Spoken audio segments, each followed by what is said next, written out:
Welcome to Nintendo Voice Chat for the week of Friday, March 6th, 2015. I am your host, Jose Otero, and we're back to our regular format after a very special live show last week. If you came out to support us, thank you so much for being there. If you even listened in or watched the video, thanks so much. We really appreciate your support. Joining me once again, Per Schneider. Welcome. Brian Altano is not here this week, but we have a special guest. Yay! Mark MacDonald, guest of honor. Thank you so much for coming. Thank you, guys. Thanks for replacing Brian. It's actually going to be great. That's right. Yes, can you do pretend gun noises or anything like that? No, I'm not going to. I can't fill those shoes, so I'm going to have to just pave my own way here, okay. I think. Right, there's no filling Brian's shoes, absolutely. So All right. He's at PAX, you say? Yeah, PAX East, along with a bunch of other IGN editors. If you're out at the show, you should definitely play some games. Check out those. You'll find those guys on the show floor. Yeah. Feel free to stop by. There's say a Game hi. Scoop panel and a meet and greet, so just search IGN PAX and you'll find all the details. For sure. All right. And Mark, so you're coming here all the way from the howling hills of Shibuya. Well, that's where your office is, right? The Exotic Orient, yes. Yeah. So our office is in Shibuya. I work at a place called 84. Yep. And yeah, Shibuya in Tokyo. Been there for about 7-8 years now. All right. If you're not familiar with Shibuya, it's really one of the most bustling centers of Tokyo. Of course, if you played Jet Set or Jet Grand Radio in the past, you'll have seen it because it's a level. It's that big crossing that everybody sees in like footage from Tokyo. Lost in Translation. It's kind of the Lost in Translation with the big dinosaur section comes out. It's people call it like the Times Square because it has that does intersection. Have that feel. Yeah, absolutely. And of course, it has the Hachiko statue too, right? The dog that waited for its owner. That's right. Yeah. Although I'll give your podcast listeners here a little scoop. I don't know if you've heard this before, Per, but apparently Hachiko actually died. Have you ever heard any rumors about how Hachiko actually? I've heard so many terrible stories about Hachiko, but what's this one? So the story is that Hachiko's master went off to war, and Hachiko the dog went to the station every day, Shibuya Station, waiting for his master to come back. And I don't remember if even the good version of the story is that he never came back, and the dog did it until he died or something like that. So that's the great version of the story that's probably on the statue. But the version that I heard was that there used to be around Shibuya Station just a lot of like yakitori, like fried chicken stands. Okay. And you eat that on a stick, and basically that Hachiko would go there to beg for food every day, and that it basically died choking on a yakitori stick. Oh, okay. I thought that's very sad, but I thought Hachiko became Yaki Hachiko. So okay. Okay. Yeah, it could have been worse. Yeah. It could have been worse. For folks who are thanks for bringing down the podcast, by the way. That's Yeah, exactly. The people who played The World Ends With You might recognize the mention of Hachiko. That's another good, because that also takes place in the sort of Shibuya, like downtown area as well. That's right. But you do work for A4, a localization company, and you guys have worked on a bunch of games. Most recently, you guys put in some work on Monster Hunter 4 Ultimate. That's right. Prior to that, I know of Fire Emblem Awakening. Isn't that the best game for 3DS? That's his argument Nice. each and every time. Correct answer. I've never said this before. This is a first. That is correct. Yeah. Yes, that is the best game. So what are some other games you guys have worked on? To give people the resume. I know Sure. Azure Striker Gunvolt, you guys put in some work on that. We did. Let's see, like bigger stuff. We do a lot of stuff big and small, but some of the more recent stuff, Metal Gear Rising, Nier, Dragon's Dogma. We do some stuff for Capcom now and then. What else have we done for Nintendo? Glory of Heracles, which I don't think anyone has ever heard of. It's like 10 people bought it. What is that game? I do DS remember game, that. I think, was Nintendo published. It was good though, RPG. Right? It was better than it got noticed for. Let's put it that way. And actually, it was better than the Japanese version was. But it was a very weird title, and probably most people forgot it because it was a first-party Nintendo-published game. Yeah. Was this a DS game, if I remember right? Or it was a DS game, yes, yeah, that's right. But towards the end of that system's life, too. Right, yeah. Fossil Fighters, I'm sure you guys are big one. Fossil Fighters players, right? So big, so huge. I was playing it minutes ago. Right before we came up here. Check I Street heard Pass, you'll see. the theme music, yeah. So yeah, a whole bunch of stuff. Go to 8-4.jp.com and find out. We have a whole list of the stuff that we did that I'm blanking on otherwise. So. No worries.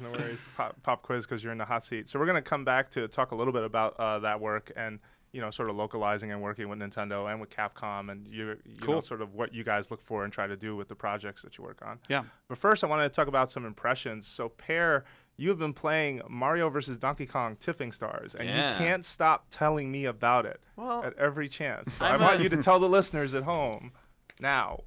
What do you think of this game? It's good. I really like it. It's I'm not reviewing the game or anything, but it's a good, competent game that is the implementation is very simple. It uses the web framework, right? So it's when you look at it, it's not going to dazzle you with visuals, whether you're playing it on Wii U or 3DS. And the Wii U version actually looks a lot nicer on the touch screen.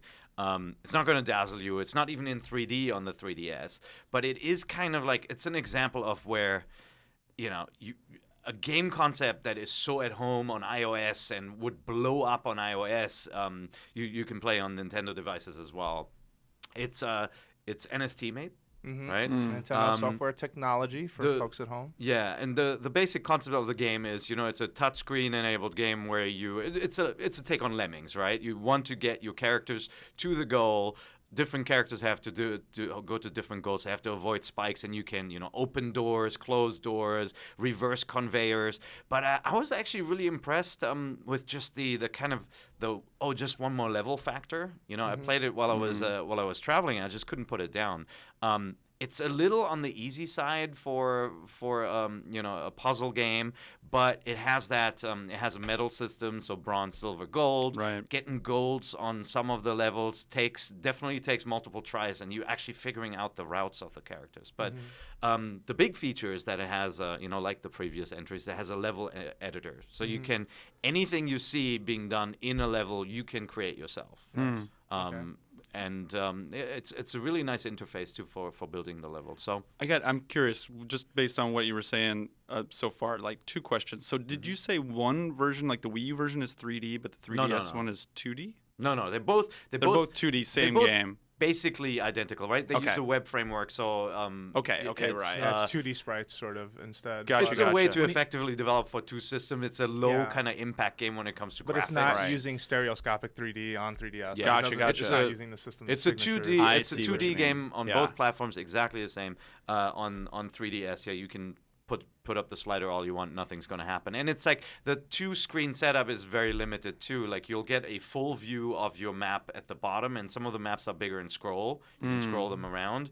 And then the top screen shows this tiny kind of letterboxed overview map of the of your level, which is, it's funny, right? It's reverse. Usually you have the map on the bottom screen on all the two-screen games. You don't need the other screen. It just exists. It's just there. Yeah, and it's definitely a touch-screen game, so you can't, on the 3DS, you wouldn't want to look at the screen and, use the touch screen. You have to actually look down. So similar to like, Kirby, the main action is definitely on the gamepad on the Wii U. Got it. Is there any kind of save, and are they basically, for all intents and purposes, two separate games, or can you save? Well, funny you should ask that. It's actually, it's an example of Nintendo embracing the idea of cross-buy. But or it's buy one, not, get one free is the way they're more, trying to say it to us. It's really that's what they brought up at a presentation this week. And that's what it really is, right? They're not. It's not the exact same code across the two platforms, and Nintendo doesn't have a cross-buy where this is kind of automated. Your accounts aren't even really tied together, right, on the Wii U and the 3DS. You guys were involved in a similar project that used that with Azure Striker Gunvolt, because if you bought that game before November 30th, I want to say, or the 20-something, you were able to get a code for the Mighty Gunvolt, which is an 8-bit sort of demake that was a thing. So it's a similar setup. Yeah, and then that was interesting too, because there was not like a really good easy mechanism for that in place, like buy this game, automatically get this one. That's still we had a lot of questions and stuff. We went to great pains to try to explain to people, here's where you go and find your receipt for people who didn't notice it, and find the number and stuff like that. It's kind of buried in there. So that's still a problem with this. So one of our wiki guys, Brendan Graber, came over to me and asked, hey, how do you get the other version? I was like, well, shouldn't it make sense that they probably just email you that code? He's like, they're not. And then he showed me the process. There's actually a section dedicated on the website they have for this game, where it goes, okay, so if you bought this version, now go into account activity, go into click on the receipt. So it's the same and system. The code It for the other sounds one. like. Yeah, it's a shame because on one hand, this is really cool that you are getting the same game across 2 platforms, but the fact that you have to go through so much to get to it. I think they'll work that out. I mean, that's probably a big time engineering thing for them that they just were not thinking of when they designed it. But that'll be a firmware update somewhere, sometime. Yep. Merging user identities is not easy for any company. You know, whether you're a website like us or you're a company like Nintendo or Sony or Microsoft. And so, Nintendo has been in this position where, they had 2 handhelds run side by side before the days of online identity, and so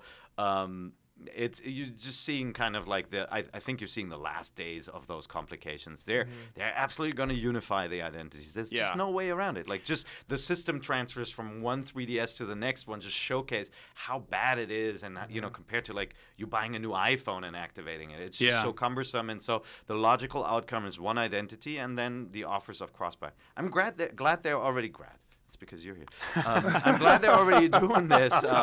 Testing the waters with some of these games, actually letting you do it. I think that's great. Ollie as well. Ollie too. Some people remember that was a PS Vita, PS3 game initially, and then I think it's on PS4 now as well. But that has cross-buy on Sony's side. So eventually, this is coming, and good for them. Good on them for trying to sort of find ways around it, but. Part of me can't help but wonder how many people are going to buy one of the versions of that game and then not have any clue that they're getting another version for free, no matter how much you're kind of putting in their face. Hey, this is buy one, get one free. Still, the instructions are kind of cumbersome. Is all I'm saying. I think that merge, that's going to be a happy day when that merge and that all happens. And I wonder if it'd be cool if whatever the next Club Nintendo or whatever that is merged in with it too, right? So you buy the thing, and then now it's all your same one account. It's all being kept track of what you've bought and not, and your points and whatnot. I don't know. That'd be cool. Yeah, it'd be awesome. But Mario vs. Donkey Kong, if you're into kind of Lemmings-like puzzle games, it's a nice little package. It has a good amount of levels, some bonus levels. You strive to get medals, but then more importantly, it has that level editor and it has share functionality. So you'll probably never run out of levels this way. It's just cool to discover levels that your friends created, and so I dig it. Is it a very different? So there've been a bunch of these Mario versus Donkey Kong games, right? Is there is there like a March gimmick of the or a Minis spin? Was one before that. It was like in 3D. There've been like 3 or 4, right? Before all the way back to like DSiWare even. It's like Super Game Boy or something. I want to say. Yeah, I mean, I don't know. Maybe that's too old, but I remember distinctly playing one. Yeah, a long time ago. Is there like a big new spin on it this time, or is it pretty much the level editor? You can make your own stuff. Well, and they did have that before too, so that's not really the innovation. No, it's that the kind of the tipping stars feature, the way you share things with the community and how you reward it. You can actually tip people stars, literally. Oh, okay. And so there's certain things that are locked in the level editors that you have to unlock through the community actually tipping. Yeah, having stuff. stars. So stars is the currency that'll unlock someone else's stuff. And so if you like what they're making and you're saying, hey, this guy's doing some really good work, keep tipping that guy stars, and you're kind of feeding that creativity for him to make more stuff. It's the whole sharing thing. That is a badass 3DS, by the way. Yeah. Oh, the Monster I like Hunter that. I love that one too. That is beautiful. Look, I mean, I went into the community. My friends show up. The first level that I see here is,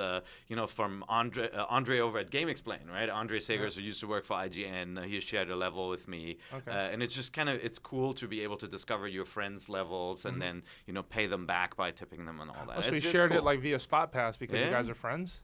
Yeah, no, yeah, exactly. Cool. Yeah. That's awesome. Yeah, very nice. It's and you can discover other people's levels, of course, people you don't know. So got it.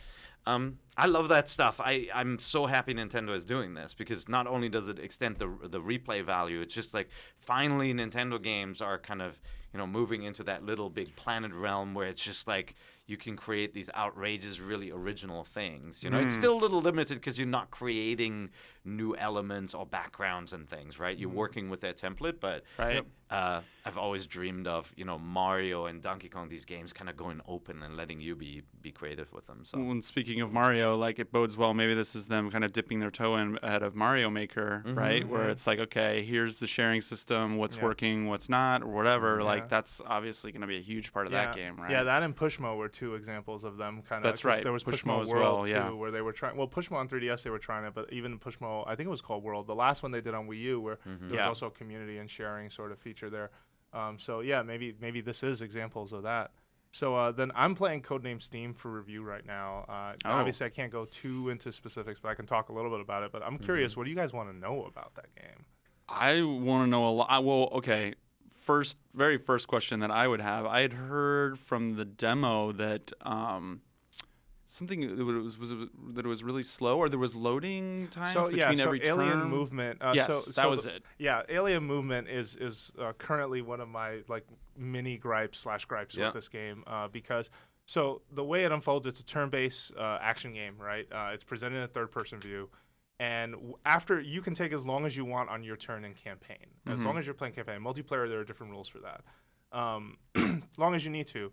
But when your turn is over and you say okay, then it switches over to alien movement. So the aliens are all sort of adjusting and moving their chess pieces. The thing where it gets strange then is that it is, I guess in fairness, they're trying to make everything move separately, individually, the way you would if you were commanding 9 different aliens or whatnot. Your party maxes out at 4, by the way. Right. And so as this turn is happening, you're watching this meter just fill, and they bounce between camera angles to try and provide intel to you. Because everything's in a third-person perspective, you have a very limited view of intel of where the enemy is. Right. So if you just catch a glance of someone, you go, okay, so there's definitely someone over there. I need to be careful there. I need to be careful here. And you kind of get your intel that way. That's a big part of the game, right? As opposed to like a Fire Emblem where you're seeing down. The top down. It's a big part of it that you only have the limited view of the troops. So it does create some suspense because you can't just barrel around a corner and be like, I got this. And then you run into someone who's in Overwatch, which will interrupt you and in some cases even stun you so you can't attack. But while this meter's filling, I want to time just how much time per map is being wasted on the alien finishing up their turn. Because that meter, in some cases, if there's a lot of enemies on the field, feels really slow. Like, they don't speed it up. Even enemies that are way out there, like, there's no chance you're going to catch a glimpse of them. They're moving, and you have to wait for them to finish their move. I figured they would showcase the movement of enemies you can see more obviously. I mean, I guess they want to also build the suspense of you going like, wait, there's still stuff moving, right? But like, That's it an interesting point. outstays as well. It's welcome. I mean, think of XCOM, how creepy it was to hear like something moving. You're like, what? You know? Yeah. But in this game, it does drag it out, right? Well, yeah, and you're not really hearing those movements. Yeah. Like in some cases, you might catch a glimpse of a tail way out there, but in a lot of cases, you're not. And so it does just feel like you're sitting around, and there's no way to fast forward through a lot of that stuff. But it does fit with the perspective, because I think what they're obviously going for is suspense, and is the feeling of, I don't really know what's out there, and I need to be very careful as a result. Now, this is a game made by the Fire Emblem makers, yet they've tossed aside like the concept of permadeath. The only things that can permanently die are the amiibo that you scan in. If you scan in any Fire Emblem amiibo character, if Marth dies in the field, like, he's gone. You got to scan him again to bring him back to life, essentially. But there's no real penalty. It's not like Fire Emblem where like someone dies in normal mode, not baby mode. Yeah, they don't come back. You're not losing anything for deaths. So like, you're unlocking like sub weapons and additional boilers by picking up either coins from killing enemies or coins that are scattered in the field for the sub weapons, or by finding 3 hidden gears throughout the stage. That will, the more gears you get, the more boilers you unlock. Boilers have specific properties, sub-weapons have specific properties, and so you're kind of blending, mixing, and matching all of this to make a team that you are therefore going to like wreck with. Essentially. So if you had to take another game that you would say it kind of feels sort of like this, what would you say, like in XCOM or a Fire Emblem, or is it just a very new, different thing, or what would you kind of? I feel like it's definitely got a feel of Fire Emblem to it, but it's a lot more like, and this is another game that I didn't really play a lot of, Valkyria Chronicles. It does fit like that style specifically. Yeah, that's pretty much. But it is its own beast. I guess is the greater point. You know, like But that said, I'm still learning a lot of like the underlying like systems. So for example, the sub weapons are how you introduce variety to each teammate, because everyone has a primary that they can't swap out. So like Lion, for example, and this is where it gets wacky too, because like the lion from the Wizard of Oz is on this strike team eliminating the alien menace, which is what the acronym S.T.E.A.M stands for. Yeah. And Abe Lincoln's in there Yeah, somewhere. Wesley Crusher. No, Yes. the voice of Wesley Crusher is Abe Oh, Lincoln. wow. Abe okay. Lincoln, yeah, in that game. And so so Lion has a gun called the Lion Launcher that will sort of launch him a short distance, and he will damage enemies by either crashing into them, or you can use that Lion Launcher to get him on an elevated platform so that he can then jump off again onto something else, or use a sub weapon to take something out. So with him, when you first meet him, he has a crossbow as his weapon, which is not a strong weapon to shoot at anything with.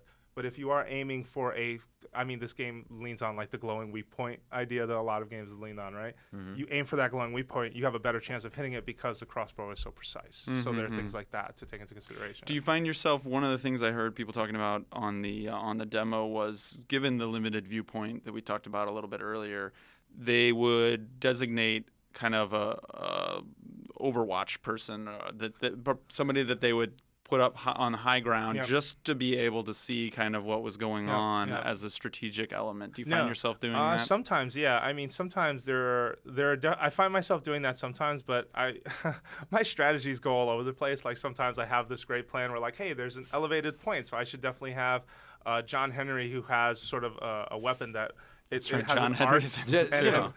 his weapon has an arc that will come down and just like the real crush. John Henry. Yeah, whereas no one else can fire like directly underneath that platform, like because it's so high up. So there are strategies like that come into play. There are a lot of ways to tackle each map, and I like that. The one thing I'm still not sure how I feel about specifically are these save columns that they have. There's maybe 2 or 3, maybe at most, sprinkled throughout a map. And at these save columns, I mean, the obvious thing you could do is save your game. But then you have the opportunity to use. So you're picking up coins for enemies you kill, or for enemies that you, for coin just stashes that you find on the map. And you can spend those coins to restore the health and steam of one character, because everything is driven by steam. So any movement that you take, once you lock in the move and the attack you're going to do, you've wasted all those steam units, and that's kind of how they limit you, and you play around with that system. But you can restore all of that at one of these save points if you have enough coin for one player or for the entire team. It is a choice that you have, but sometimes to me it feels like a way out, especially if things go really south. Now, granted, though, those save columns are not always within walking distance. So it's not like I've lost 3 players. The save statue there's always one within reach that I can go back to and just resurrect everyone or restore their steam or restore their health or etc. But I do feel strange in that having that option, even though it costs currency in the game, which if I spend that currency, the only penalty is that I'm not unlocking sub-weapons faster. But do you feel like it's truly optional, or is that built into the game that you almost have to use this feature at one point? I think it is optional, because I mean, everyone tackles a game on their own terms, right? Well, and like just like there are people who make wacky rules to like Pokemon, like Nuzlocke or something. Like if something faints, they are obligated to release it. Right. Maybe that's not the best example of this, but I feel like you're not forced into, well, I should use this, but it being there is so tempting. I can't resist. It's you know like what the I mean? golden mushroom, basically. It's like, it's because the audience for a game like this could be really broad. Like an expert player and a kid playing it, they add this element that is That's what really it feels optional. like. That's absolutely But that's cool. what it feels I like. always like that when they do that. So Until I accidentally pick up the damn feature. I'm like, oh, no, I didn't mean to. Yeah, every time I get to a save statue, though, I find myself going, I can spend some coins. This guy can then take an additional move, probably take out those 3, and so I find myself constantly being tempted to use it. I like that. But I at the same time, I have to come down and be like, no, like don't do it, bro. Like that's it. Just but then YOLO, go for it. The sense of reward you feel when you finish the level without having done that is so much greater, right? Because you're like, yeah, you do. You feel really good about it. Yeah. You remain Jose Otero, the conqueror, rather than the baby. Clearly, well, with no funny hats or anything strange like that. Yeah. All right, so any other questions about it before we move on? I mean, I think the other questions I would have would probably tilt towards reviewy. I mean, I'm very curious about the aesthetic and the story. Looked like really kind of funny and fun Yeah. and just A lot of Steam puns. just Lots. yeah, Yeah. and crazy for a Nintendo game. So I'm really interested to hear how that turns out. Okay. When does that review happen? Next week on Wednesday, I believe. Okay. Yeah, and that it'll game be on comes out the following- 17th. Okay. Yeah, March 17th, if my memory serves me right. At least in North America. So I don't know. That's still not scheduled for Japan at all. No, it actually has a name and a date in Japan. What The are they name calling is it? something like something versus Abe Lincoln is like the Japanese title.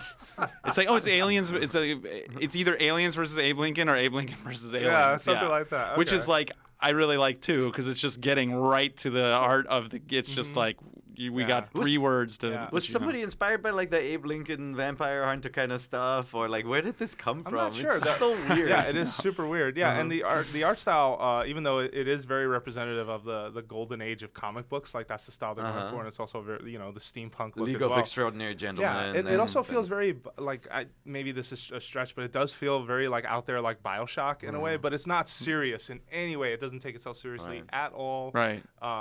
Like when you first meet Abe Lincoln, he's like, yeah, the rumors that you heard totally not Right. true, and he's talking about because the rumor is he got shot. Yeah. He's like, nope, didn't happen. I love, but they and I've seen, I think it was in the demo, but definitely in some videos where they just don't even try to explain stuff. They're just like running with it. They're just like, I don't have time to explain or something like that, and then that's it, and then they're off with it, and it's like, that's great. Yeah. This game knows exactly what it is and what it's trying to be. Even the title screen, after you play the first level, and let's say you save, switch the game off, turn it back on, whatever. The title screen is the last. It looks like the last three players you used marching, like they're like just walking through a field, and someone is singing the Steve, and you're like, that's wait, awesome. what? Yeah, it's so bizarre, but it's fun, and it's definitely having Yeah. fun with what it is. That's great. I mean, I really look forward to playing it. I can imagine what you're talking about. How the more enemies there are, how the longer it takes to wait for them. That's a real bummer. It is. It's never fun to have to wait for something. And like people who've used the DS and Street Pass before know how annoying it is when you know what you're doing, but you are forced to wait, right? Like holding down the R button just to speed up people slightly. Yeah, or even in Street Pass, we do that all the time. But hopefully the missions are interesting enough to make that a rewarding experience. Yeah. And plus you get pissed off at the enemies and you want to just take them out fast. Yeah, no, that too. Slow Yeah, bastards. especially. Who are the others? So there's Abe Lincoln, the Lion, John Henry. Are they all are some of them? Is it a mix of historical and Oh yeah, tall yeah, tale yeah. kind of tall tall tales left Bunyan and right. guys? They or- got Tom Sawyer. They've got. I'm trying to think if there might be some embargoes in place. I know there's embargoes in place for certain ones. I can't say a word about. Okay, but, well I don't want to get you in yeah, trouble. yeah. But I'm very curious No, about that. it's all over the place in Yeah. terms of that stuff. There's even this one guy, Milton, who you rescue, and what you start finding out is that he basically takes a position on the ship. Do we need a the Queen spoiler Victoria. warning tag here? Paradise Jose? Lost, Milton, or I don't know, but okay. It must be some reference though, right? I bet. I it wonder might if be. you're right. But he basically keeps track of the library. Like this isn't super spoilery, so Oh. you can go into and read profiles on each character. So you'll see for example, like a profile on John Henry. Yeah. But then underneath it will be Milton on John Henry. And so he has an opinion or something to say about everyone who's involved in the story, which That's awesome. is That super is strange. cool idea. Who got to localize that one? I don't know. That sounds like fun, I man. think that was Treehouse That was Internal. Treehouse, Yeah. yeah. Okay, Treehouse, right. I think Yeah. Rich Amtower, was Yep. working on. Yeah, it I as- saw him at a press event here. They do a He nice was job too. coming So out. Yeah, That's, those guys are the best. Yeah. Those guys do fantastic work. Cool. All right. Well, with that, we're going to take a quick break. And when we come back, we're going to talk to Mark about working in localization in Japan and with Nintendo and with the kind of things that they go for. More when we return. All right, cool. And we're back. Jose Otero here with Per Schneider and special guest Mark MacDonald. Thank you so much for Special coming guest. in. Mark. That's right. Guest of All right. honor. I like that. Oh, that's Yes, even better. yes, It's getting yes. all the better. way Keep from going. No. Japan. Yeah, all the way from Japan. Japan. His arms are so tired because Oh, he man. flew all the way here. But so Mark, you have been part of a localization company for the past couple of years. That's right. A4 Limited. Yes. You guys have been doing some fantastic work. We mentioned at the top of the show, you guys worked most recently on Monster Hunter 4 Ultimate. You've worked on prior Monster Hunters as well, 3 Ultimate, Try. Yep. I remember you guys were involved with that as well. That was our first one. Yep, our That was first the Monster first one? Hunter. We're not Okay. responsible for any thing before that. So Okay, if so you Freedom have Unite. horrible things to say about the Vita the old not PSP? Not Vita, yeah, the old PSP. PSP games or PS2 games. Not my fault. Sorry. Okay. But Fire Emblem Awakening is, of course, on there another as big well, one. yeah. Yeah, so that was one of my favorites. Actually, so why don't we start Great. there? Let's talk a Yeah. little bit about that process and Sure. sort of what you guys look for in the localizations that you guys do. So, so that was a project obviously for Nintendo, and anytime you're working with Nintendo, those guys are pretty much the gold standard in localization. Square has some really good localizations as well, and so do other places, Capcom, Konami. But Nintendo has really been doing it for so long and really been doing it well almost the entire time. I mean, there's some very, very early 8-bit Nintendo titles that you could go back to and be like, Zelda, the famous, Secret to Everyone, and there's a couple little weird things in there, but I mean, those guys have taken localization really seriously since the very beginning, and it shows in their games. I mean, there's Super Nintendo games of theirs that are just fantastic. Super Mario RPG and Paper Mario later too. Paper just Mario, really kind of clever yeah. and silly dialogue. Exactly, like Paper Mario, I think was the first one that I really was like, wow, like this is more than a localization. This is like they rewrote it basically. So and I think some of that filters back into the Japanese version of the game or later versions of the games, but whatever. That's a different story. So with Fire Emblem, it's basically like you have to bring your A game, right? Because this is a project we did for Nintendo. Sometimes they have big projects or too many projects. They're busy with other stuff. They will ask us to help out on a title or handle a title completely. And we work with them, setting like the tone and making sure that we're clear on kind of what they're going for with the game and the characters and stuff like that. They are super, super hands-on. Sometimes a client, you'll just get the script, you just get a big bundle of Excel files, and they just want it back, in like 3 months. They don't want to talk about, graphic text or voices or changes that should be made to the game or whatever. They just want the text back, and they just want to dump it in. But Nintendo is absolutely the opposite, totally hands-on. Done it again so many times that they just really know what they're doing as far as it. So they have a really streamlined process. They make it really easy to work with them. And then Fire Emblem specifically is just a huge game text-wise, right? Like there's so much of that game that is dependent on where you are in the story, who's in your party, what you've just done. A lot of conditional dialogue, right? If you paired these two characters, relationships. So even just keeping track of that and like who was related to who and who was whose son, who could be whose son and daughter, and it was just like, it was very, very logistically complicated in a way that most projects are not, just in terms of characters. But it was so much fun. Like all of the characters are so unique and distinct, whereas in a lot of games they'll just kind of blend together. Like the team did I think a really awesome job of separating those guys out, and the story is just layered on top of what's, I think, such an amazing game in the first place. Like the Fire Emblem formula just like polished to a shine and really like evolved, I feel like, up into the next level. I was so happy it did so well here. So do they give you kind of like a character biography and say like she is, the dark brooding black magician and she is not sure of herself, and like they give you that kind of guidance then for the dialogue? So well, process wise it varies by project. For that one, I think we did have a like a character bio sheet, and we definitely make one for voice acting too. We make an English one that so that the actors know, like, here's who the character is, some very simple statistics, their age and like a blood type, a little bit. Of course, you have to have their blood type, likes, dislikes, no, but and like a few sample lines basically that kind of sums up their personality. But we'll ask for all those kinds of reference items for the team, like a simple summary of the story too, right? Because there's some big twists in that game, and so you want to know starting off, you want to have an idea of where the story is going.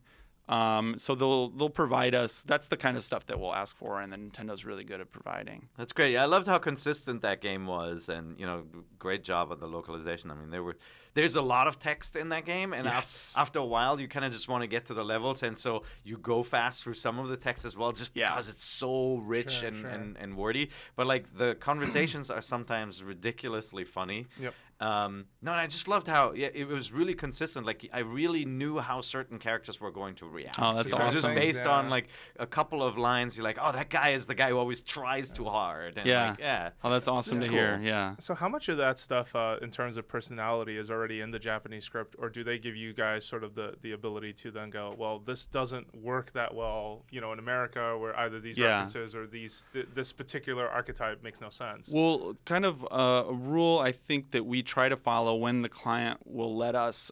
There's this guy, Alex O. Smith. I don't know if you guys have heard of him. He's a really famous localizer. Yep. I don't know what a bunch of how you'd say that, but localifier. There you go. We see in English. That's even better. Yoshimi Matsuno's games. Final Fantasy. Yeah. But one of the things he said that really stuck with me was anytime you're translating something from one language to another, it's going to lose something. Even if you do the best job possible and get it over totally accurately and creatively and everything, it's going to lose a little something. So if you can add a little something to it, will make it balance out and get it back to like as good as it is. So we do try to, when appropriate, find things that are going to be that kind of extra little X factor. You know what I mean? Add jokes that fit the situation and that, it's a humorous tone there in the Japanese, but there are a lot of examples of things that happen in Fire Emblem that would not be, for different reasons, like funny or enjoyable in English in a Western context. Sure. And so sometimes it's a matter of we have to throw this completely out because it's a joke about rice crackers or something like that, right? Or it's something that everybody knows about, how you make rice porridge or something like that. But so a lot of times it's just taking the situation and just it's heading this way, and you just have to tweak it a little bit to move it over here to something that's going to be, more scary to a Western audience, or, there are these tropes there are tropes for characters in Japanese culture, like very established. You see them a lot in anime and in movies and the other. nerd who gets a nosebleed and, Yep. Exactly. I mean, and it's a thing. Yeah. And they're very established, and people like them. They must, because they make everything that they make has these tropes and these characters. But a lot of times, those characters don't work in a Western context, or they would be taken a different way. Like, this would not be taken as cute in a Western audience. This would be taken as annoying, right? Like that's one that happens a lot with a lot of Japanese games. Or this would not be taken as what the ideal woman or wife is in a Western context, but it would be in Japan. That's really interesting. Yeah, so a lot of times it's a matter of, okay, well, this is what the intent was behind this. This was supposed to be a funny scene, or this was supposed to be a touching scene that shows the insecurity of this person, or and it was taking that, and then sometime when we want to keep as much of the original as possible. Sometimes you just have to completely throw it away. So that was a huge challenge, and I think one of the most fun parts of Fire Emblem, because it was And are you more encouraged now to kind of keep some of the kind of the objects or the food items from Japanese culture intact? Because if you guys remember watching the Pokemon anime, right, like onigiris turned into donuts in English, and they obviously didn't look like donuts either. Yeah. It's but it feels like there's more courage now to actually slip in a little okonomiyaki or something into right. I think there are certain things like ramen and stuff like that just in the last 5-10 years would be something you could have instead of soup, or something. You could get away with, but luckily recently we haven't had to deal with that. I know the Ace Attorney games, that's a huge thing that they have to deal with, and I'm so glad that we don't have to deal with that, because that's really hard sometimes with the game. I think we might have talked about it before, Jose, but Yokai Watch, which sounds like it's coming out here in some form soon. I'm going to be really curious how they tackle that, because that game is set in Japan, big time, like with Japanese ghosts, top like to bottom. Know. Everything is reliant on Japanese culture. At the same time, it definitely has a larger potential, like a potential to hit pop culture. But how much of that do you keep? How much of that do you reinvent and throw away, and how much do you just try to adjust? Hey, this kind of looks like a donut, let's make it I mean, a rice ball doesn't at all, but I'm sure you can guess my viewpoint on it. I think especially kids nowadays can learn and adapt so fast, right? Like, I always think of the example of giving a kid a dinosaur a book. And like, dinosaurs have the most complicated names of all things on Earth, right? Like Homolociphilia, blah, blah, blah, like super long Latin names and stuff. I used to remember that one. Homolocephalopachycephalosaurus. Yeah. Whoa. Yeah, there you go. That's the one with the thick skull thing. Holy cow. Okay. Anyway, so like, kids will remember that and learn that. And I read this book when I was like 5, and I still remember it, right? And that's why I think, like, put all that stuff in. I think kids are like sponges, and they'll soak it up. And so what if you confuse some guy and he has to stop for a second and go like, is that a piece of food or what? But like, but do you think they fear that because it's foreign that some people just won't warm up to it? Because it's like, oh, well, this isn't from here. I don't know what this is. I don't have to. I'm not a part of this. It's a silly fear, because movies and games expect us to live in fantasy worlds all the time that have like crazy rules, like the world is populated by zombies, and therefore you gotta, or you gotta fairy board in a up bottle your windows. will bring you back to life. Exactly. Every time. I honestly think it's just you just you gotta have that courage to take the step. I have one example from when I lived in Japan. I played the Goemon games on the Super Famicom. He loves those games. I came to the U.S. Some great games. I came to the U.S. and I played the localized Super Nintendo version. And Legend it was of the Mystical Ninja. The Legend of the Mystical Ninja, where I don't know how, but the translators mixed Chinese into everything. Like, it was like Kid Ying is Goemon. Now, Goemon is a Japanese Robin Hood character. Every kid knows him, right? What, like, why do you have to replace his name with Kid Ying? That was especially puzzling, because you're whatever. going to replace it still with something that's not, that's still foreign. Absolutely. So why not just keep the original intent? Yeah, and then, like, if the translator was someone who was familiar with Japan, like, why would they even make that move? And like, that game got completely wrecked for me in localization. And there were a couple of things, like, sometimes when you know the original, my native tongue is German, so like, when I watch a movie like Das Boot and then the translation is off, I'm like, man, you're losing all the meaning of the situation. Yeah. Final Fantasy VI. There are 2 pilots. Their names are Wedge and Biggs in the Japanese version. I played the American version, and they got some stupid names. I'm like, really? Have you not seen Star Wars? I was wondering if that was a legal thing in that one, because they can get away with some stuff sometimes in Japan that we can't hear. Because katakana, it could be anything, right? That's true. Yeah, like, you could. We meant somebody else. It could be Biggs. We don't know. But I think one of the particular challenges with Yokai Watch is, I think the important part is they just need to keep it relatable for kids, right? Maybe. But the fantasy, the thing that makes that game, I think, well, one of the things, there's a lot of things about that game, the merchandising especially, and the toys and everything around it. That Pokemon potential. It's really kind of genius what they've done. But and the game did not start selling until the cartoon came out and the other stuff started. Now it's a huge phenom. But one of the big things is that it's kind of everyday life for Japanese kids. Like, the things that you do and the places that you go are all like everyday life things, and it's the idea that these ghosts and things are controlling stuff out of everyday life. And a lot of them are, I mean, most all of them are universal themes, right? It's like when somebody is depressed, it's actually a yokai that's like on their shoulder making them depressed. And when somebody fights and somebody thinks the bath is too hot. So now actually you're starting to get into one that's a more particular Japanese one, that's right? It's like, particular. That's the yokai that makes you sensitive to a hot bath. Like, I think a lot of kids are going to be like, wait, what? I mean, just like a little bit. But at the same time, I do think that there's a lot to be said for, and this goes in general for localization.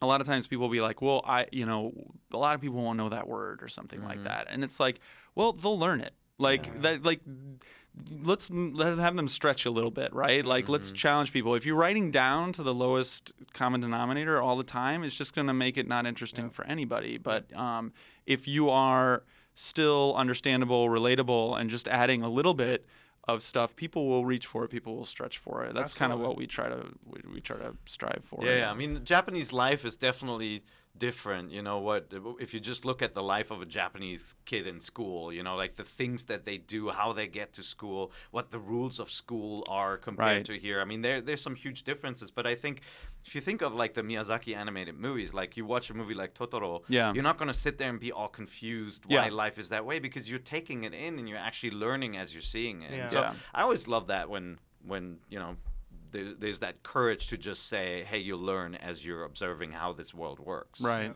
Yeah. No, for sure. But it's tough. I totally get it. It's sometimes it's just very tempting to say, hey, if I change this one thing, it's going to explain everything. Yeah. Right? Well, think about Pikachu, right? Mm-hmm. So Pikachu is a very Japanese name. Yep. It's the whole idea of it is that it's like in Japanese it has this feeling of electricity, but they kept that in English, but they didn't do that for all the Pokemon. They were really smart. They somehow, I have no idea how.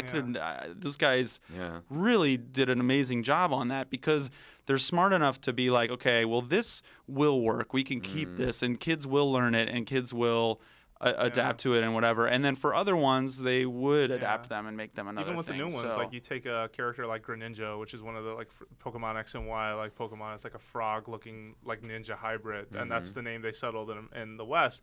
But in Japan, it's called Gekuga, and I'm like, what's a Gekuga? I don't know what that is. Like, would that have worked had it been called that? You know? It's really funny because, like, you know, when I was a kid, the localization for comic books was very different too, and so you'd get like Spider-Man, and they literally translated it to the spider in German. It was Die Spinne, and like. Now, of course, because Spider-Man stuff is everywhere, T-shirts and everything, it doesn't make sense to constantly go back to that original name, and so they just reverted it. And you'll see that once in a while, right? Like in movies and television shows where they fix something, even with like Japanese to English translations. But you guys like take Monster Hunter's localization. You guys get to have a lot of fun with that. I mean, I feel like the tone, especially between what I remember of Freedom Unite and what Try and the series is now, very different. Like it's almost like, and help me understand maybe if some of this stuff was in place, but I feel like with a lot of the work that you and Capcom and a friend of the show like Andrew did was sort of embrace, well, you know, F it, like wacky, take it on. Like, I mean, in the Japanese has that to a good extent, but it was super dry here. Yeah. Oh, you mean the previous games? Yeah. So I think one of the things that they've identified in the game, even on the Japanese side, is we want to have this group of characters. We don't want to just have the village elder and the weapon shop guy. And I think as the game has evolved in Japan, they've gotten more distinct and better at defining their characters there as well. So it's not 100% us, as much as I would love to take total credit. But one of the things that we do is we work. You mentioned Andrew Alfonso at Capcom, who we worked with super closely on this game. One of the things that we do is we take the character and we're like, okay, they have this in Japanese. We're going to do that with it. So, and a lot of times it's the same thing. It's just kind of like playing it up. But sometimes there are still a few characters that are kind of dry or interchangeable. I think the Arena Bambina is one of the characters. Arena Bambina. And she's like super passive aggressive. She's like has absolutely no confidence in you at all. Thinks you're going to die on every quest, but won't just outright say it. Yeah, even the Meowster Hunters, I thought was a hilarious touch. Meowster Hunters, the feline group of feline group of hunters. Yeah. It's so great, like now having these NPCs that are really characters too. You know, it used to be so instructional. Yeah. You ask a person, they just say, "Go into the house and go get the chocolate," right? Like, but now you actually have these really kind of distinct voices. It's awesome. There's one kid in Monster Hunter Try, and I think he's also on 3 Ultimate. I think he was called Young Alpha Male or something like that. Yeah. There was like, you guys, like, if it wasn't even just the dialogue, it was also like in the character's name. You just got a really fun reference. Another guy we work really closely is this guy named Brian Gray. He's like one of the best translators I've ever had the pleasure to work with, and he's fantastic at basically taking these characters and identifying them. And it evolves as you're working on them, because you won't go through and read all the dialogue of somebody before you start. A lot of times you don't have that time, so you are halfway through translating someone, you realize, oh, this person actually has this thing, or this is the reason they've been doing that. So then you go back and polish it and add back, oh, okay, well, the whole time, she was doing this because, her great-grandfather was also, a weaponsmith or something. And so blah, blah, blah. And you go back and like, okay, I'm going to play up that angle, even if it's not necessarily played up in the Japanese. The Japanese might be making little hints and references that you have to lose in English. So let's go back and in the English add, a little thing to her. Maybe she drops her G's or something because you find out that she had a rough upbringing or something like that. So you go back and make that kind of adjustment.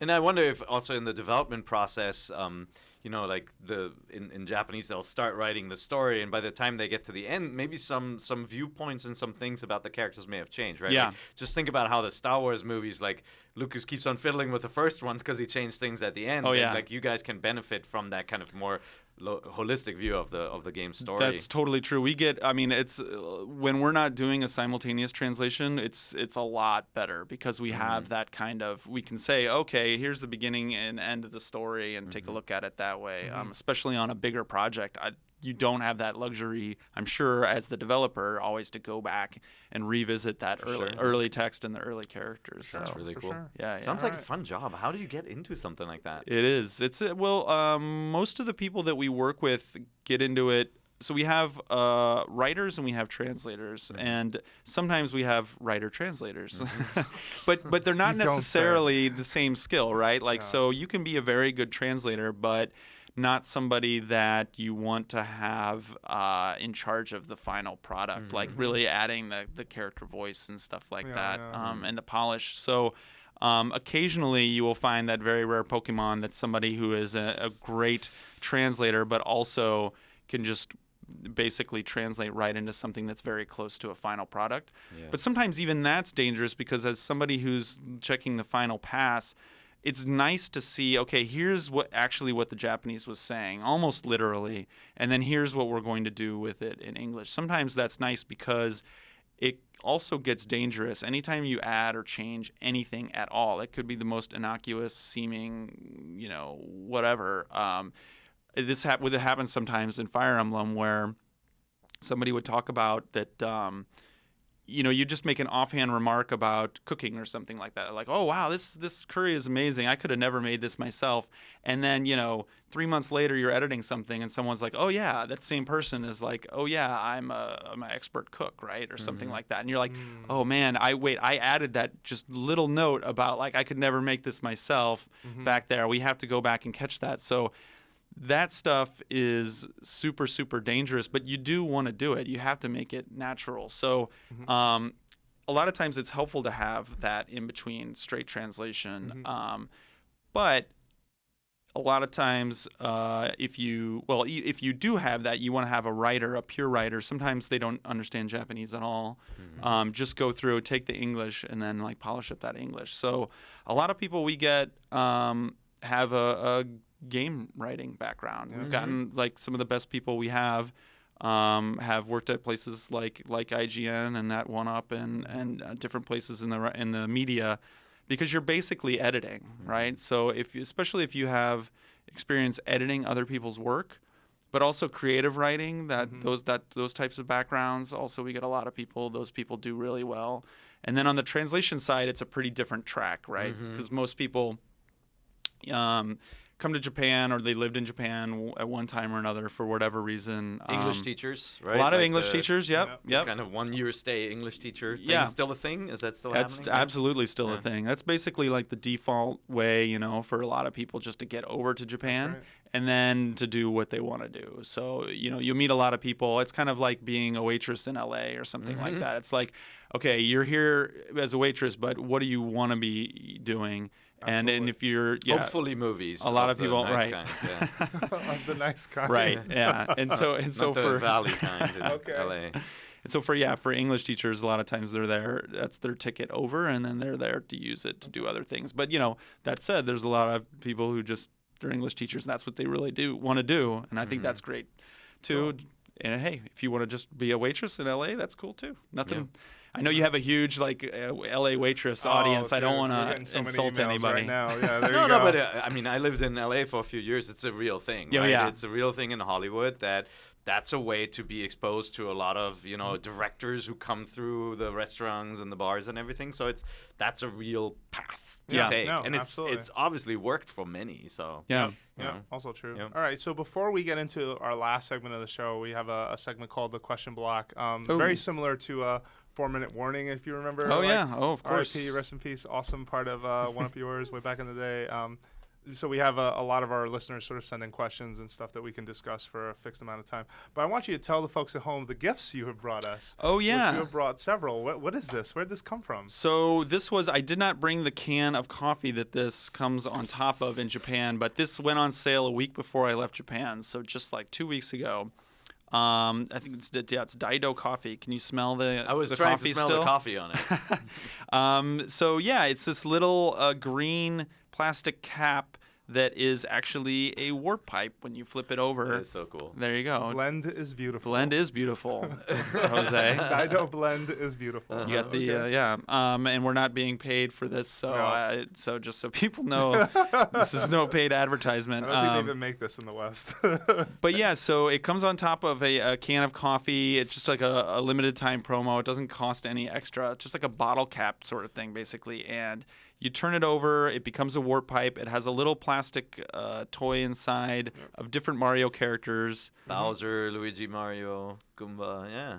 Very cool. So cool. And Lakitu here. I was surprised. I thought somebody would take Lakitu right here. I was thinking about it. Me too, but the Goomba is just too iconic, yeah. You know? But and you flip it over. It's got this thing now you can use as a stand. Yep. Suitable for I framing. love, Japanese character goods are so cool. Yeah. They just put they do their stuff. And they put it in coffee. Yeah. Can we talk about that? Right? I would have totally bought the breakfast coffee, cereal makes sense. Juice for kids, probably. Coffee. Yeah. Who is this for? I can't believe it. That's going for the middle-aged, salaryman. It has nostalgia for this stuff. We only have stuff like Darth Vader mac and cheese and stuff. Oh man. Yeah. I don't know. You got me hungry for mac and cheese. All right, so let's take our first question. This one comes in from Chris, and he asks, so hey guys, we've seen 3 Zelda games for 3DS thus far, 2 being remakes and 1 being a 2D Zelda, pseudo 2D Zelda. He's talking about A Link Between Worlds. We've seen that the 3DS can do a 3D Zelda experience pretty well. What do you think Nintendo could do with an original 3D title on the 3DS as opposed to another sort of 2.5D one? I've thought about this a bunch. Majora's Mask was the product of, hey, we have all these assets and engines and things created for Ocarina of Time. Let's remix it. And the outcome was a completely different, really awesome game. In the original case, with the N64 version. I would love to see that. This is Grezzo porting the games, right? Yeah. Right. I would love to just... They obviously know what they're doing by now. They live and breathe these puzzles. Could Grezzo take that engine and the characters and do the next Zelda Gaiden game? Do another game? Or if you look at what Nintendo did with Flagship, if you remember Capcom's Flagship That's what I was Studio, just thinking was an of. example of that, where they let Flagship sort of handle a port here or there, and then they were like, hey, you can do Minish Cap, sure. And Flagship was behind that, right? They also did Oracle of Ages and Seasons. So Capcom, They worked on those. That's a really interesting idea, actually. I would love to see another. I mean, as excited as I am, and I am so excited for the Wii U Zelda Open World. Me too. Oh man. Let's just take a moment here and just. All right, happening. And this year. Wow, man. Okay. But as excited as I am for that, I do have real love for those N64 games. I think the remakes are looking really nice. It would be cool to see another.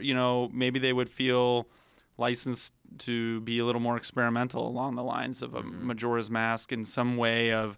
I do think that the formula has been done enough now that I would want something a little different along the lines of a Majora's Mask. The underpinnings, the foundation, I think can be that. But I'd like to see, it'd be cool to see them do something else and only on 3DS now, you know? Yeah. I mean, the question is I I love all the Zelda games dearly, but I was less of a fan of the touch stylus direction of control, right? Like it made for much more of a puzzle game experience, but I really like the direct character control. I felt the same way. I will say though, I really like the overhead view, the Link to the Past style kind of, or classic, first Zelda game overhead view.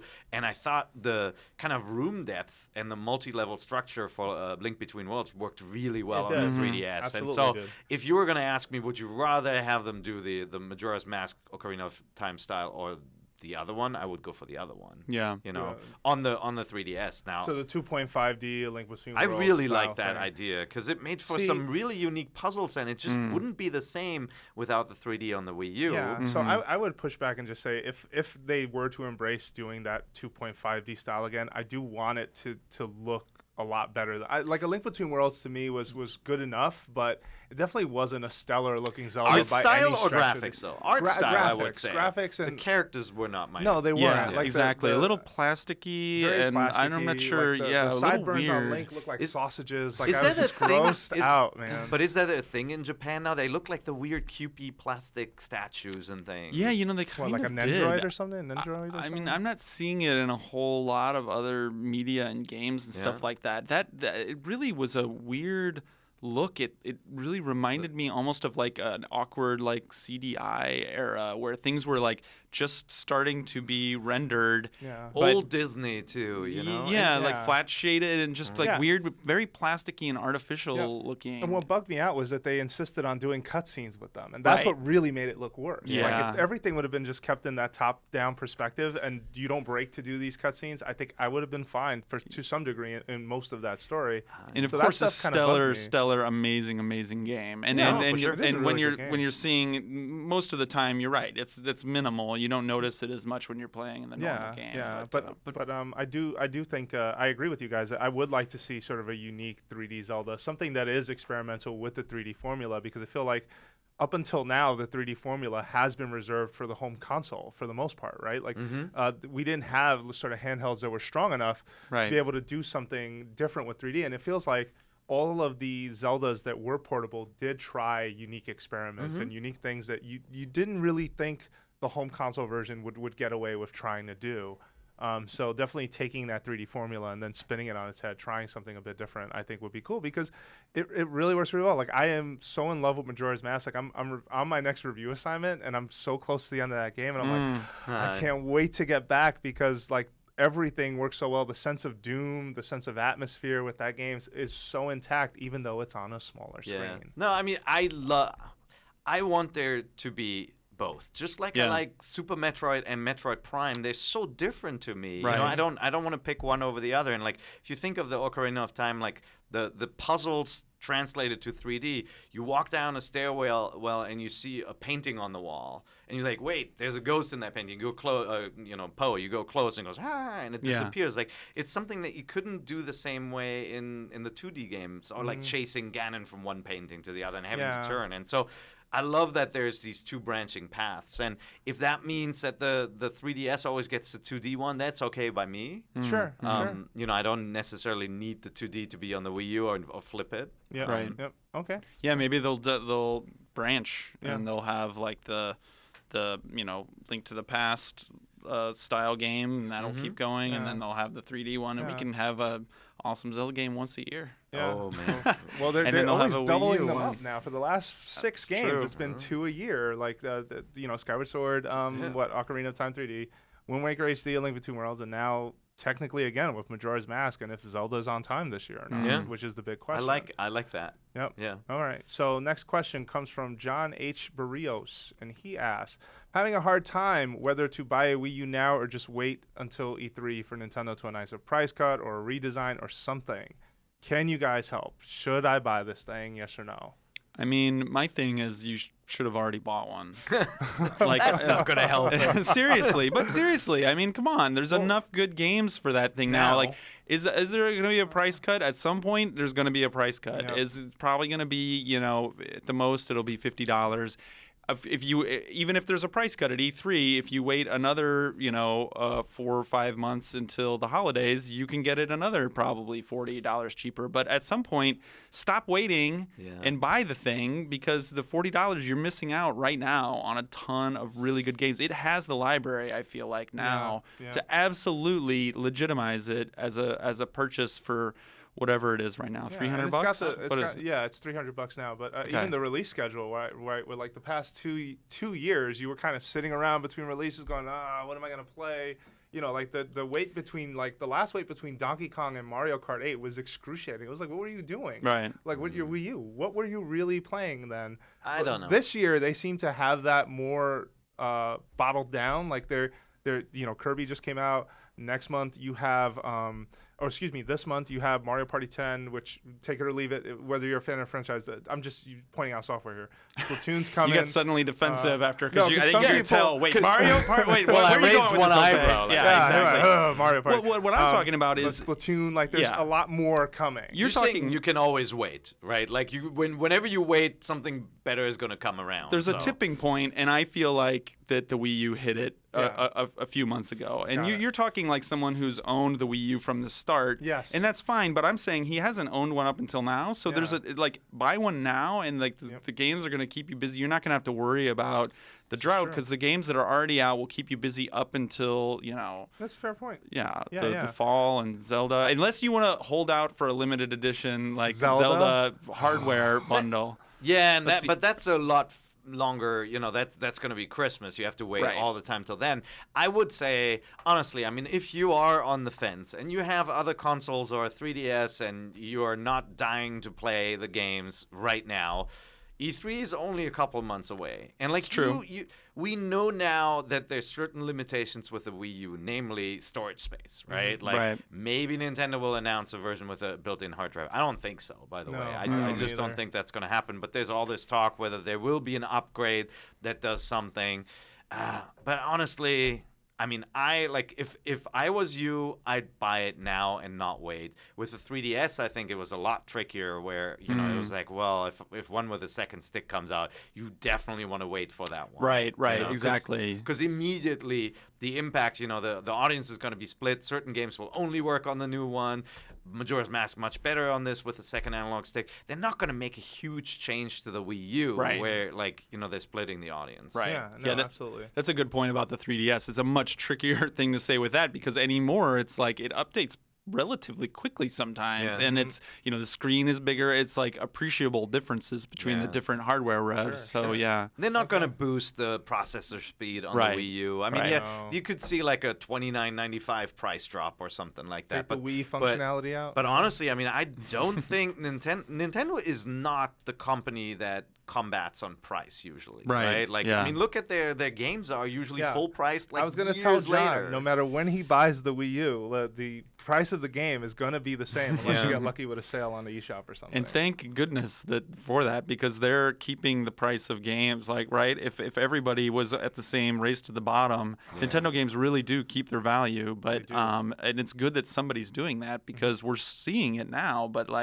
it's starting to get harder and harder for people, because this effect has happened where people know that they can get the game if they just wait for days, sometimes weeks, a couple weeks from a new release, and they can get it much, much cheaper. And companies are built and developers need those sales from the start. So yeah. All right. So next question comes from Sean Kersey. This will probably be our last question because we got to go. Sean, he was here at the Life event. He was. What's and up, he did Sean? Put a huge thank you at the top, but I had to cut that out. Sorry, Sean. It's also from the NVC Facebook group. Check it out. I get that it's easier in Japan to street pass because of the transit system, but do people really bust out their 3DSs on the train, find randoms, and hunt monsters on their way to work? I get that it's more normal to game in public, but I just find it hard to believe that people are finding strangers to game with every day. If that's true, I'll be moving to Japan ASAP. And then there's a second question, but I'll let you tackle that. Okay. Well, yeah. So it's relatively rare these days, actually, that I see a 3DS out on the train. It's almost all cell phones, and it's almost all iPhones, actually, specifically. But I will see a person playing Monster Hunter every now and then. People are not playing live there with people in the same car. that kind of thing. Certain games have had features that have kind of encouraged that, and it might happen for a couple days around launch. But in general, people are street passing. People are passing, dungeon maps and things back and forth, and they are playing them. But it's not like, oh, hey, I'm playing with you across the way. We're playing together. But in general, yes, the street pass is still like alive and well.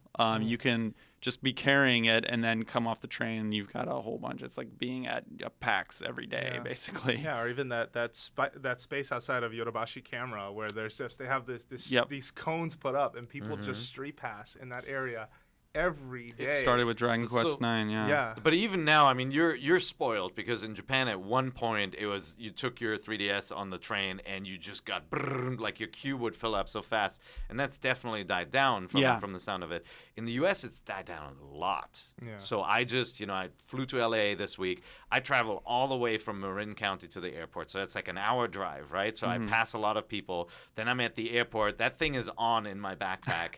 It's on. Don't tell the airline. It's on the plane. The entire time with Street Pass turned on. It's on while I drive through LA. I get back to the airport, fly back. I got 2 people. Wow. 2 people. In like a 12-hour period. I drag it around to the mall. Happens to me all the time. Where I'm like, it's the mall. Like everyone's gonna carry something on them, right? Like, you think a GameStop or something? Yeah, nothing. Yeah. Unless it's like Street Pass weekend or something. The most Street Pass that I get is just at IGN, when you walk in right, here. Right, or yeah. GDC still get a ton. if you're there. GDC, Or sure. PAX or things like that, No, so then the second part of Sean's question, and we're going to go right after this, and we kind of talked about this a little bit, but we didn't actually approach this part of it. Also, is Yokai Watch actually a good game? Any other gems that haven't... Also, if you can mention any other gems that haven't made their way to stateside. Games that, have not been localized, but that should come over. Oh, okay. That's gotten to be a harder question these days. Dragon Quest 7. What the heck, man? They have a remake. That's a good one. Dragon Quest 10. Well, it's a family show. Wow, he was close. I've Very never heard close. him almost swear. I did swear once. Really? Yeah. Oh, man. I've probably been swearing up a storm this entire time and didn't even think about it. Dragon Quest 10, speaking of Dragon Quest, I'd love to see that come out here. I think a lot of people would. That's the big one, right? Yeah. And the most confounding one. Yeah. Puyo Puyo Tetris, actually. That's another one that I think people would appreciate if they could bring that out. license, though, now, so I don't think... Because Sega published that game. Sega published that game. That's the problem, right? Like, the license is split in the U.S. between Puyo and Tetris. Yeah. I guess that would be the problem. But I thought there was some out from the Ubi thing. Like, they get pretty particular with which versions you can do. Yeah, but maybe it couldn't be online or something. Virtual console, like Tetris. That's right. They had to take that down. Yeah. Okay. Like, I was just like, yeah, that's not this good. is the original, like, jam. This was the one that made it all happen. What are you doing? So the first part of the question, so Yokai Watch, what's good about Yokai Watch is this sounds like incredibly douchey thing to say, but it's like cross-media presence, for lack of a better word. But yes, exactly. No, but it's the idea that as a kid, you have a toy on your wrist that's a watch that interacts with a TV show that interacts with a game, and it's all from the same universe. And it's it's all very well done. All of the characters, the whole world is like super fascinating because it's the real world, but it's this kind of like secret part of the real world that only kids see. And kids like totally love that kind of idea. But the game itself is very, very high quality in a lot of ways. Graphics are amazing. It was one of the early games on a 3DS. It was like, wow, okay, this looks really, really good. One of the best looking games on the system. I think. And it's super detailed. Like very high production values across the board. The one thing I found about the Japanese version, and I'm wondering if this is something that's even a problem that they would see as a problem and change for the US, but could be changed, was the difficulty of the game. It was very, very easy when I was playing it, and I don't know if I'm the audience for that game though. It's like I feel weird criticizing it, but I don't play Pokemon games anymore either, so I don't know if it's the same difficulty level as a Pokemon because those games still do very well with a lot of adults, right?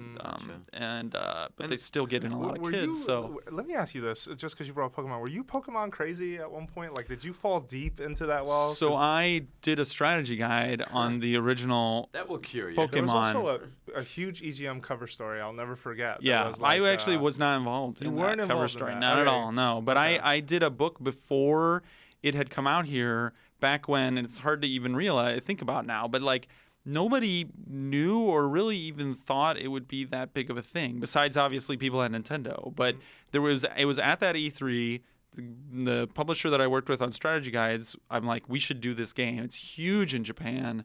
I think it will be big in America. It's a really, really good game. I knew it was a good game. But I had only played a little bit of the Japanese version, and they said, yep, do it. I wrote the whole strategy guide based on the Japanese version, and then when the English version came out, got all the names and just replaced the names, and we published. And that book did amazing. It did huge numbers because all the other strategy guide people were not lined up like, oh, Pokemon's going to be a big thing. So it's kind of like a yes and no. So I played the snot out of those games because I had to literally like screenshot, make maps of the entire game. Yeah. Oh, yeah. Oh, These are the good old days. I did that. Oh, man, yeah. Oh, yeah? That stuff is a nightmare. It makes you loathe the game a little bit. So if that was the end random of your battles, Pokemon, when you have to do that in a game with random battles, it's not fun. Okay, it's like I got to get that one corner. Just don't. Where's the repel, man? They had that in that game. Oh, Didn't man. know what the kanji for repel was. Like, what was it? But I really did enjoy the game. I really, really loved the game. That said, for whatever reason, I never got heavy into another one after that.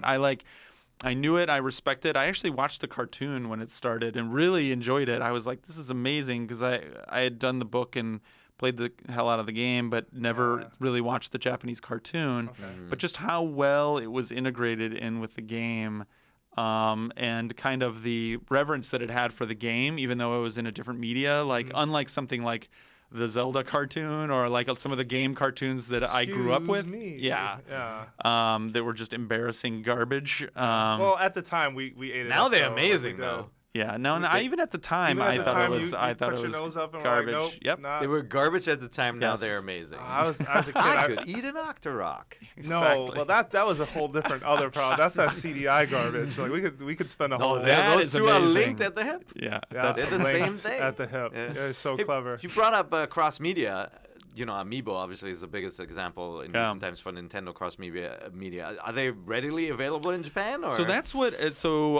John, one of the three partners at A4, couldn't be here today. He's sick as a dog. He would have loved to have, but he's very much into the whole Amiibo thing, Just and chasing them. Well, he has no problem though. Apparently, just on Amazon, you just one click, and they're showing up at the door. And apparently, at stores and stuff like that, they're much easier to find. To the point that I think people were like buying some and importing them to here to sell. I don't know who would do such a thing.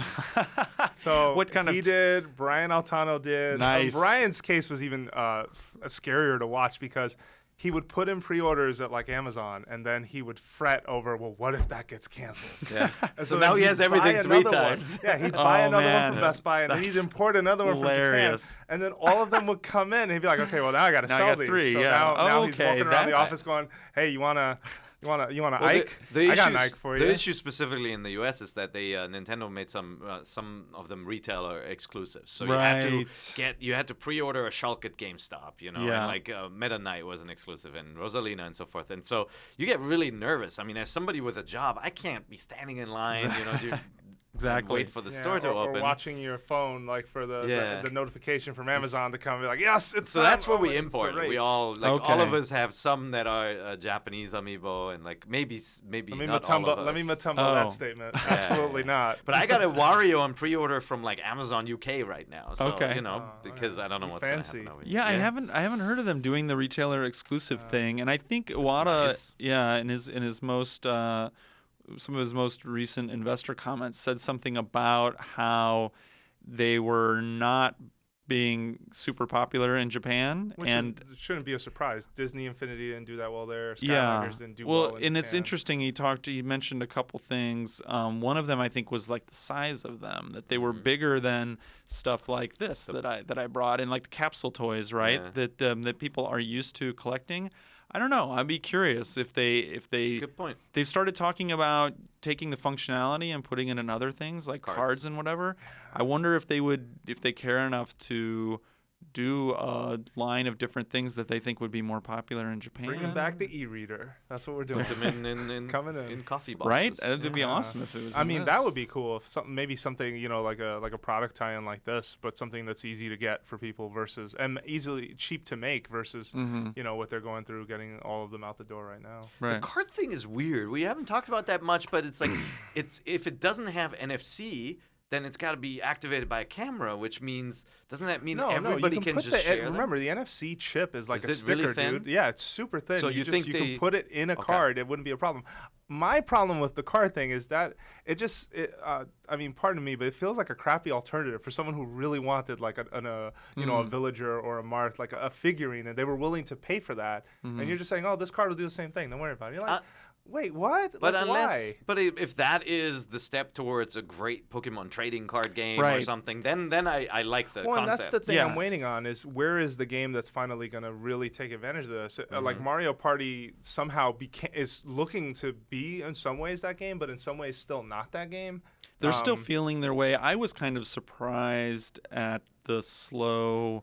I mean, it's a very gradual process, it seems like to me, right? That the amiibo functionality is being added. They're trying new things now with Treasure Tracker, like they're finally now starting to experiment with these types of methods of introducing the amiibo functionality. I thought this was the stuff that we would get at launch, but I think it's still evolving. So I'll be curious, like with Zelda and the games that are were further out in development when amiibos were actually out and people were starting to see how people like to use them and stuff. When those games start to come and the functionality that they bring, I'll be very curious about that. Yeah, it seems like when we talked to Sakurai and we asked about when did amiibo integration start, and he said close to the end of Smash Brothers development. That to us said like this was a business decision someone made, then they convinced him on it, and then it was a sprint to get it out the door. And that's pretty impressive if less. they put that in at the end, because I thought that was one of the cooler ideas they've had so far about amiibo functionality. But Absolutely. Yeah. All right. Well, that's our show this week. We went a little long, but we don't always get an awesome guest, so we're really, really happy to have you here. No, I'm serious. Well, I had a Mark blast, MacDonald. dude. Anytime, please. Yeah. Whenever you fly across the pond again, you have to make this. And you guys in Tokyo, destination. come on 8-4 Play. Yep. Man. Yeah. They I don't so send me wanna to go. Tokyo. Yeah, when's the anymore. last time you've been back? Ages. I had kids, right? And I keep on always saying, like, I want to take my kids to Japan and take them to the shrine and all that. And it's just something always comes up. Yeah. The world is large. Yeah. It's that GM status. Come too. over for Tokyo Game Show. I'd love to. Get a business excuse to come over. See if that show was better. Yeah, well, it's Be been nice. pretty slim pickings the last couple of years. pretty But much, no, I'd love to visit in the spring. There's nothing better than Tokyo in the spring. Absolutely. The Cherry summer is blossoms. so freaking hot. Yeah, the summer is unbearable. For sure. Yeah. All right. Yeah, Well, thank definitely wanna go you back. for listening to Nintendo Voice Chat. Thank we are you, a weekly T-Rex. show as a if you're watching the video version, you got a special treat that we have been silently nodding. I'm trying to drink water and this thing I is know. making it A couple times talking to you is actually hard in the middle of the podcast. I wasn't thinking about it at all at first. In the middle of the podcast, I'm like, I keep on trying looking to in the keep a wrong straight eyes. You're so sincere today. If you watch the video, you will know what we're talking about. But thank you very much for bringing in this ridiculous apparatus that I've had to quietly wear this entire time. Not a thing. If I did not like you, I would not be doing this. I just want you to know this and prepare yourself for revenge. This was not Jose's idea, One day. obviously, for everyone watching. Yeah, I right. refused to do the podcast until he Yeah, put it on. yeah, So, but- in fairness to you, Yeah, and I do look up to Mark, so I would take Take your lumps. Take your YOLO. Tigrex. I'll take it. You'll I'll take like my it. T-Rex and Tigrex and like it. So, but thank you for listening to Nintendo Voice Chat. We are a weekly show on IGN, but IGN does a bunch of other content you should be checking out. We got videos, features. We had some exclusive Kojima stuff go up for Metal Gear Solid. We have some live streaming that's going on here, so you should definitely check it out on the site. Always make sure to visit because it helps keeps the lights on. Obviously, we don't just make podcasts around these parts. Tigrex hats don't come for free. They Yep. don't. No. They come No. with guests that fly all the way from Japan. I have no Very way to take that. expensive. Yeah, very expensive. the heavy price. We also have, but one thing that we do want from you, dear listener, is feedback. So you can email mvc@ign.com. Let us know what you think of the show, or head on over to iTunes. Leave us a review. We are always curious to see what you're thinking and see if we're doing a good job. Lastly, Mark, so you are on a very, very, very cool podcast that is recorded in Japan, A4 Play. Why don't you tell people sort of where they can find that? Yeah.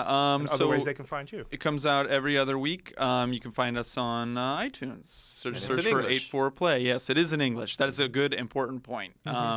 And we always say it's about Japan and games and Japanese games, not necessarily in that order. But you can also go to our website, 8-4.jp, and we throw it up there. But you have to watch it in like a web player, and who listens to a podcast that way? Animals. Podcast. Yeah, animals. Horrible Just people. Animals. All right, and they can also find you on Twitter at? That's right, at Mark MacD. Okay, and you got any other projects you want to plug before you head out? Oh, man. Well, if you happen to live in Japan and are listening to this, we're publishing Rogue Legacy along with Yacht Club Games in Japan. So we've been working on that. That's actually really fun doing localization the other direction. Yeah. Okay. Wait, Rogue Legacy or Shovel Knight? Rogue Legacy and Shovel Knight. Shovel Knight's going to be coming, I think, a little later. Well, there you go. But yeah, that's also super exciting. Those guys are... Nice. Man, what an amazing game. Those guys are still putting out new stuff too. Like, Yep. Yeah, working with those guys is a dream. So, so yeah, I'm not sure you have too many Japanese listeners, but if you happen to, they should check out that. But yeah, that's it. There are definitely a couple of guys who live in Japan who listen to this show and write in. Talk to us. Yeah. Oh, right on. Yeah, awesome. Like Mr. Ego Taku and some other folks. So yeah, very so definitely cool. If you're already there, and if not, you should be listening to A4 Play. It's an awesome Two show. sales right now. Just happened. Rogue Legacy. Ba-boom. There you go. All right. Cool. So you can find Pear at Pear IGN. All right, and you can find myself, Jose_Otero, on Twitter without this ridiculous Tigrex hat. Thank you very much for listening, and we'll be back next week with more Nintendo Voice Chat.